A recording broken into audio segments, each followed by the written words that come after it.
फुगेवाडीमधील विषारी दारूकांडातील मुख्य आरोपी कर्नेल सिंग विरखा याचं घर जे आहे ते आता पिंपरी चिंचवड महानगरपालिकेकडून पाडण्यास कालपासून जी आहे ती सुरुवात केली आहे। आज सलग दुसऱ्या दिवशी ही कारवाई जी आहे ती सुरू असलेलं आपल्याला पाहायला मिळतं। आपण पाहिलं तर अत्यंत अडचणीत याचं घर जे आहे ते आहे।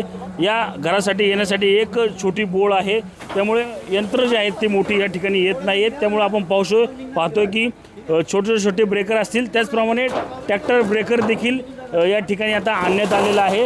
आपण पाहू शकतो की आज सायंकाळपर्यंत हे संपूर्ण घर जे आहे ते जमीनदोस्त करण्याचा मानस जो आहे तो आता पिंपरी चिंचवड महानगरपालिकेच्या अतिक्रमण विभागाचा असलेला आपण पाहायला मिळतो। आपण पाहू शकतो की मानवासह मशीन्स असतील किंवा छोटे छोटे यंत्र असतील यांच्याकडून ही जी कारवाई जी आहे ती आता जोरदार सुरू असलेली आपल्याला पाहायला मिळत आहे। आपण पाहिलं तर कर्नेल सिंह विरखा याने विकलेल्या अवैध अशा दारूमुळे 12 जणांचा जो आहे तो या ठिकाणी मृत्यू झाला होता। त्यानंतर प्रशासन जे आहे ते खडबडून जागा झाल्यानंतर त्याचं अनधिकृत घर जे आहे ते या ठिकाणी जमीनदोस्त करण्यात आलेलं आपल्याला पाहायला मिळतं। आपण पाहू शकतो की 1 ते 2 गुंठ्यामध्ये हे घर जे आहे ते त्यांनी अनधिकृतपणे बांधलं होतं। याच 2 गुंठ्याच्या घरातून तो दारूचा अवैध असा विक्री जी आहे ती या ठिकाणी करत होता।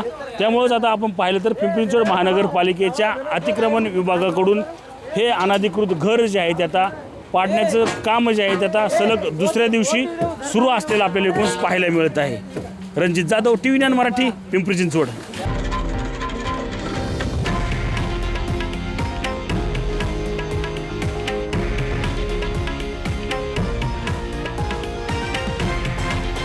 हे आहे देशातील नंबर 1 न्यूज नेटवर्क आणि आपण पाहत आहात TV9 मराठी, एकमेव।